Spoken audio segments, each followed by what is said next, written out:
Bonjour, aujourd'hui je vous propose de nous retrouver pour le tirage de l'année 2022. On va d'abord commencer avec l'hiver, donc janvier, février, mars, puis le printemps, avril, mai, juin, ensuite l'été, juillet, août, septembre, l'automne, octobre, novembre, décembre. Je vais vous partager moi ce que je canalise pour l'instant et puis après dans un deuxième temps je passerai au tirage de cartes. Comment moi je ressens cet hiver, donc janvier, février, mars. On me parle d'ego et de responsabilité, de faire très attention à notre ego parce qu'il vient un peu parasiter nos responsabilités. On croit qu'on est dans ce qu'on doit faire, mais en fait on est totalement sous l'emprise de l'ego qui nous emmène où lui a envie d'aller et c'est pas forcément l'endroit où notre âme a besoin d'aller pour son évolution. Donc faire très attention à ça, revenir à son cœur. Là, en ce début d'année, pendant cet hiver, on fait très attention à s'épurer de son ego, à identifier, en fait, apprendre à reconnaître quelle est la part de notre ego qui est en présence ou quelle est la part de notre cœur, de notre âme qui est en présence. Et d'arriver à faire le choix du cœur plutôt que de faire le choix de l'ego. Notre âme, notre cœur nous amène sur notre chemin d'évolution. Notre ego, lui, il prend que ce qui l'intéresse sur ce chemin. Ce qui l'intéresse, c'est de fuir la peur, c'est d'éviter la rencontre avec soi-même si c'est un peu confrontant. Donc l'ego, il ne nous veut pas du mal, il ne nous veut que du bien. Notre âme, elle ne nous veut pas du mal, elle ne nous veut que du bien. Sauf qu'en fait, l'ego est un peu la caricature de la peur et le cœur est la caricature de l'amour. De suivre le chemin d'amour, de suivre le chemin de son cœur, de suivre le chemin de son âme, c'est très confrontant. C'est déstabilisant. Ça génère de la peur. Donc c'est pour ça que l'ego s'active. Donc voilà, pendant cette première période, apprenez à reconnaître qui de votre ego, qui de votre cœur intervient, qui est en présence pour continuer à avancer sur votre chemin d'évolution et surtout de revenir à vos responsabilités. La responsabilité que vous avez, c'est de vous occuper de vous, c'est de vous occuper de votre chemin d'évolution. Ça ne veut pas dire de ne pas s'occuper des autres, mais ça veut dire qu'on est d'abord en présence avec soi-même pour ensuite être mieux présent avec les autres. Mais voilà, contrairement à être présent pour les autres, s'oublier soi et finalement ne plus trouver de sens à ce qu'on fait. Voilà, parce que même... Bon, je pourrais en parler pendant des heures, mais quand on est dans son cœur, on ne comprend pas forcément tout de suite le sens à ce qu'on fait. L'ego, lui, il va chercher à toujours connaître le sens avant de faire. Donc voilà, c'est très perturbant. Donc apprenez à reconnaître qui de votre ego, qui de votre cœur prend les commandes et à quel moment. Et revenez à vous, soyez toujours dans votre cœur. Ensuite, on me dit que le début de cette année va aussi conditionner le déroulement de toute l'année. C'est comme s'il y avait un paquet là en début d'année et qu'après tout le reste, on me montre un peu comme un arc-en-ciel va découler de cette conscience à soi, de cette conscience de l'ego, de cette conscience du cœur. Et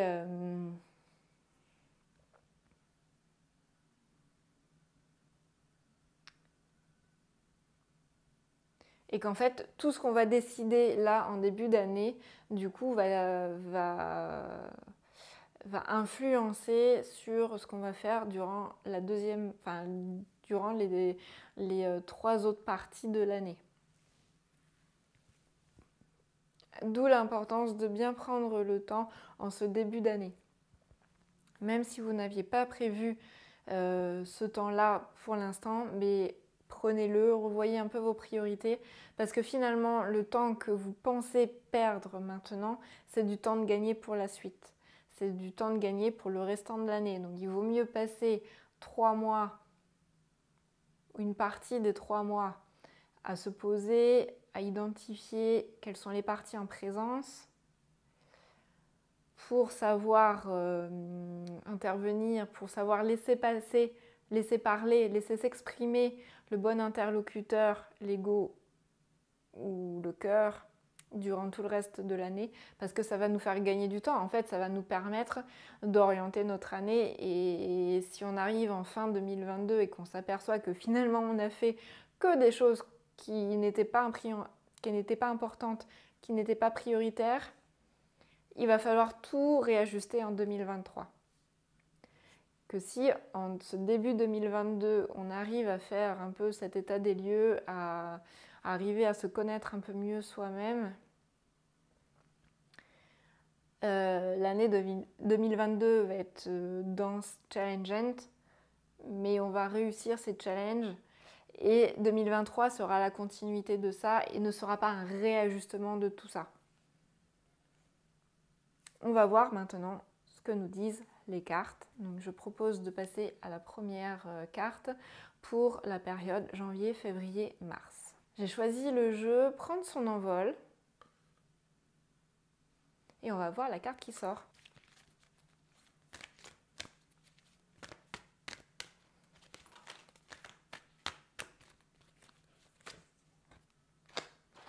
La carte qui est sortie est celle-ci. Déployez vos ailes. Servez-vous de votre bagage intérieur pour l'actualiser dans votre mission de vie. Déployez les ailes de votre papillon intérieur et faites-le voler librement vers son accomplissement.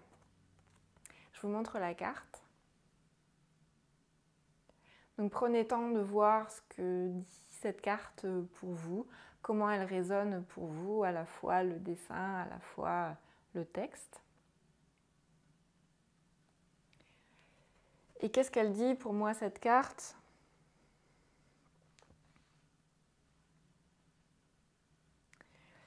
Elle dit qu'on a un bagage antérieur, donc oui, on a un passé. On a un passé dans cette vie, on a un passé dans d'autres vies, parce qu'on a une histoire d'incarnation.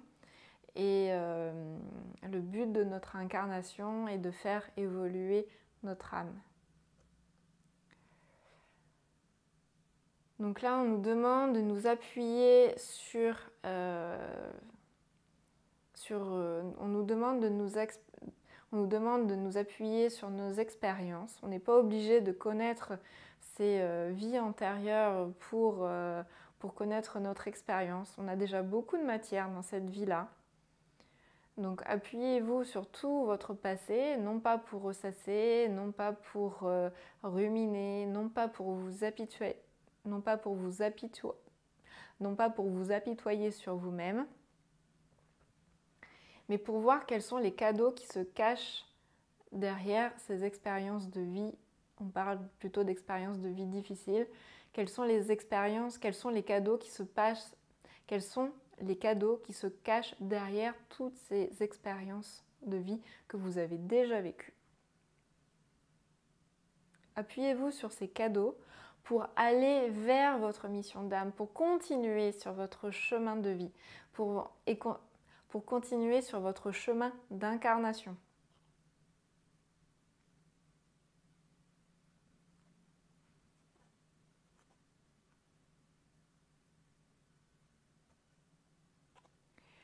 Servez-vous de vos expériences pour arriver à identifier qui de votre ego, qui de votre cœur vous a emmené dans ces expériences-là. et qui de votre ego et qui de votre cœur vous a permis de rebondir suite à ces expériences-là. Qu'est-ce que vous avez mis en œuvre? Qu'est-ce qui a été accompli grâce à quelle part de vous? Est-ce que c'est grâce à votre part égotique ou est-ce que c'est grâce à votre part de cœur? Appuyez-vous sur ça. Vraiment, prenez le temps d'identifier grâce à vos expériences précédentes. Prenez le temps vraiment d'identifier ça pour orienter la suite de votre année. Ensuite, pour la période du printemps, avril, mai, juin, j'ai utilisé le jeu L'Oracle des Fées. Qu'est-ce que nous disent les cartes pour cette période du printemps 2022? Avril, mai, juin.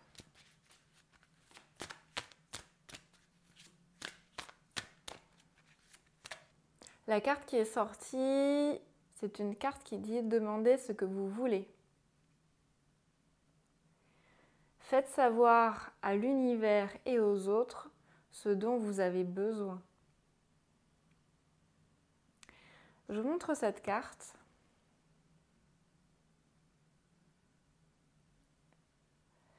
À quoi cette carte vous fait-elle penser?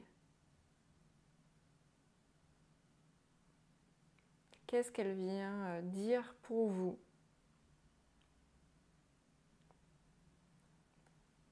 Vous pouvez noter dans votre carnet ce qui vous vient quand vous voyez cette carte, quand vous lisez le texte de cette carte. Mais moi, ça me fait penser à ce que je vous disais tout à l'heure,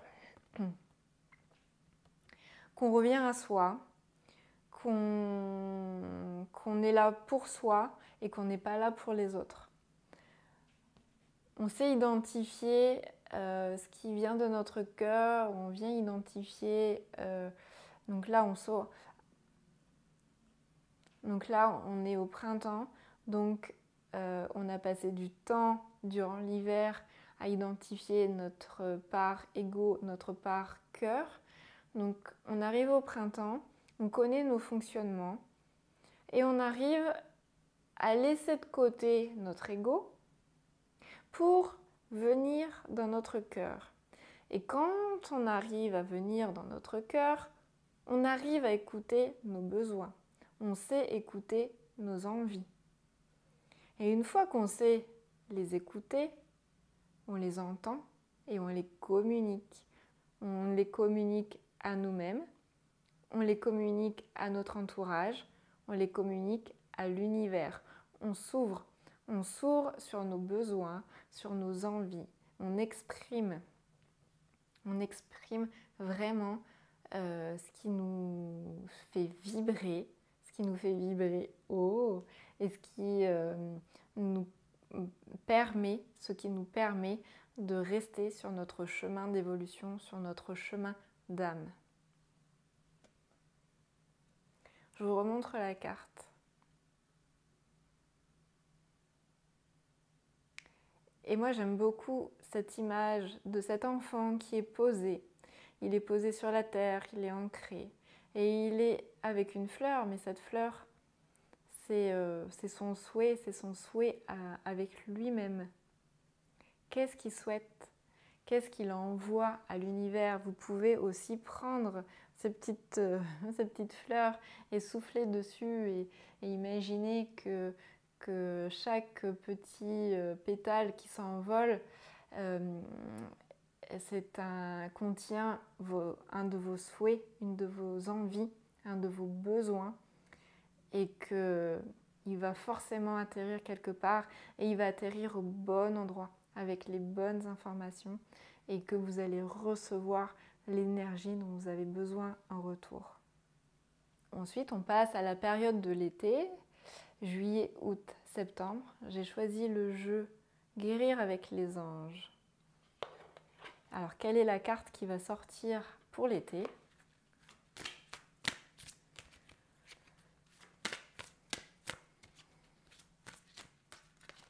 Ce sont deux cartes qui sont sorties pour cet été. La première, c'est Rompez vos liens.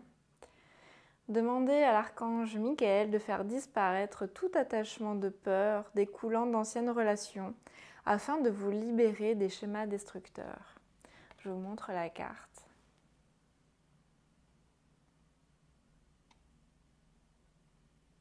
Encore une fois, qu'est-ce que cette carte dit pour vous?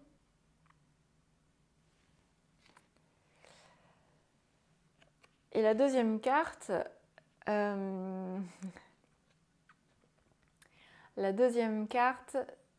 est intitulée Atelier et séminaire.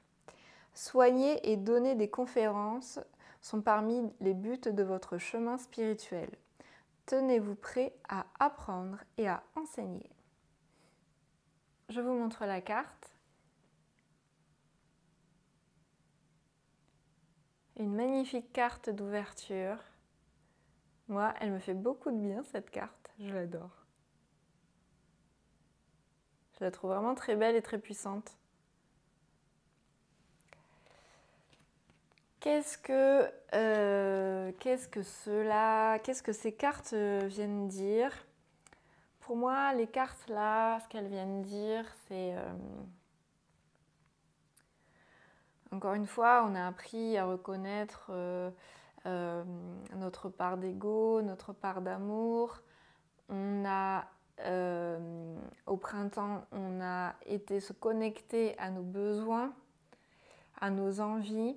Et ben, en été, on se débarrasse de ce qu'on n'a plus besoin et on se débarrasse de ce qui ne correspond pas à nos envies. Donc on vient rompre les liens avec ce qui ne nous correspond plus. Et pour ça, on peut participer à des séminaires où on peut aider les autres en créant soi-même des séminaires pour arriver à se libérer de ce qui ne leur correspond plus. Mais pour ça, il faut aussi avoir fait d'abord le travail sur soi. Si on crée les séminaires pour les autres, on a d'abord fait le travail sur soi. Donc en été, on s'allège et on fait de la place et on demande de l'aide autour de nous, on demande de l'aide, on participe à des formations, on se forme aussi pour aller pour aller répondre à nos besoins, pour aller répondre à nos envies.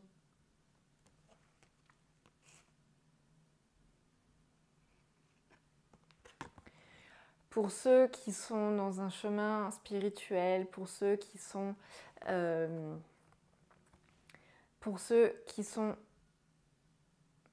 amenés, qui sont appelés par leur âme à faire à œuvrer pour la lumière, et ben l'été ce sera le bon moment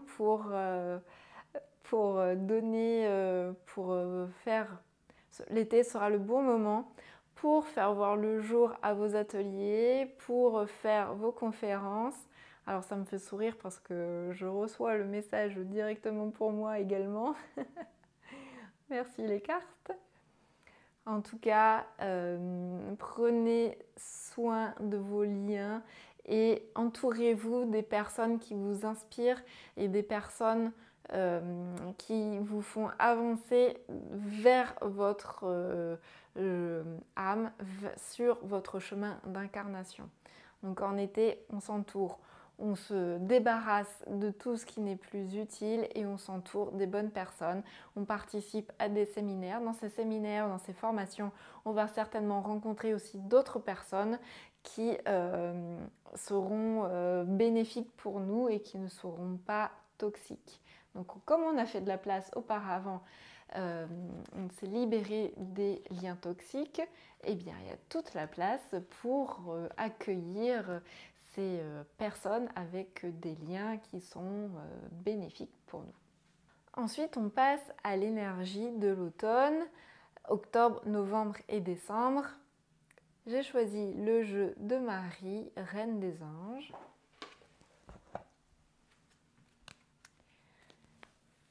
Et quelle est la carte qui va sortir?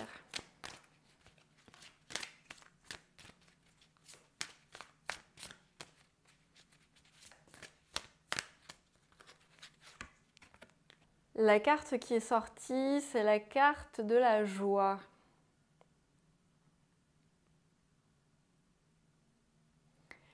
En appréciant ce moment, je remercie Dieu, la source, l'univers, comment vous l'appelez, d'être en vie.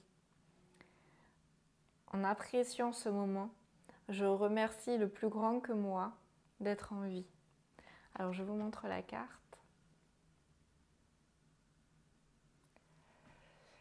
Alors en fin d'année, comme on a eu une année où on a identifié notre part d'ego, notre part d'amour, on est venu se connecter à nos besoins, on a fait le ménage de tout ce qui ne nous convenait plus, on a accueilli de nouvelles relations qui nous conviennent énormément, et bien on est en joie. On est en joie avec tout ce qu'on a construit durant l'année.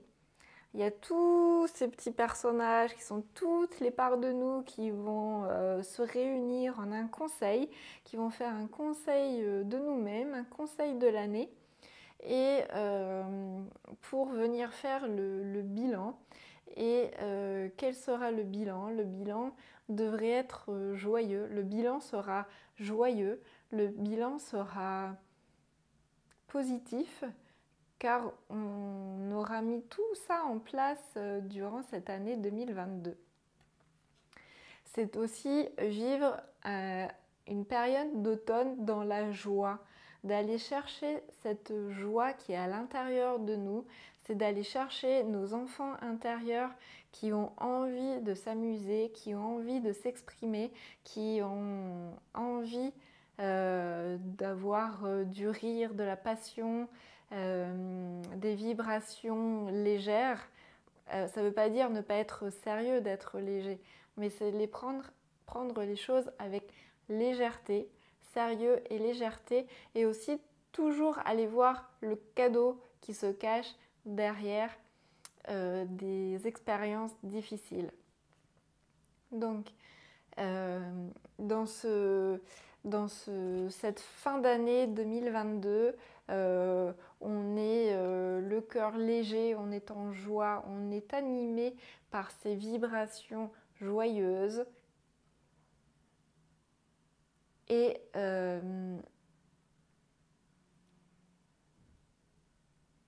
on l'entretient. On entretient cette joie, on entretient ces vibrations. Et pour ça, on regarde le chemin qu'on a parcouru durant cette année. On peut mettre de la musique dans sa vie. Hein. Il y a beaucoup de musiciens aussi sur cette... il y a beaucoup de musiciens sur cette carte. Mais la musique, l'artistique, on met beaucoup de... on s'inspire voilà, du côté artistique. Et on vibre la joie, on met tout en œuvre pour vibrer la joie, on met tout en œuvre pour rester dans cette légèreté, même s'il nous arrive des expériences difficiles, graves, on va voir le cadeau qu'il y a derrière et on se connecte avec cette joie intérieure. J'espère que ce tirage va vous éclairer pour l'année 2022. Donc pour cet hiver, janvier, février, mars, on déploie nos ailes. Ensuite pour le printemps, avril, mai, juin, on se connecte à nos besoins et on les exprime. Pour cet été, on fait du tri, du ménage dans nos relations. On se débarrasse de tout ce qui ne nous convient pas, on se forme et on participe à des travaux de groupe, ou on anime des travaux de groupe pour contribuer à se débarrasser de ce qui ne nous convient pas et puis en profiter pour rencontrer des personnes qui nous conviennent beaucoup plus. Et enfin, la dernière partie de l'année, l'automne, octobre, novembre, décembre, on se connecte à la joie, on se connecte à la légèreté, à la fois grâce à tout ce qu'on a accompli, et à la fois on va la chercher on va la chercher au fond de nous, dans tout ce qu'on fait, dans tout ce qu'on expérimente et dans tout ce qui nous entoure, comme par exemple tous les projets artistiques. Je vous souhaite une très belle année 2022, je vous embrasse fort et je vous dis à bientôt.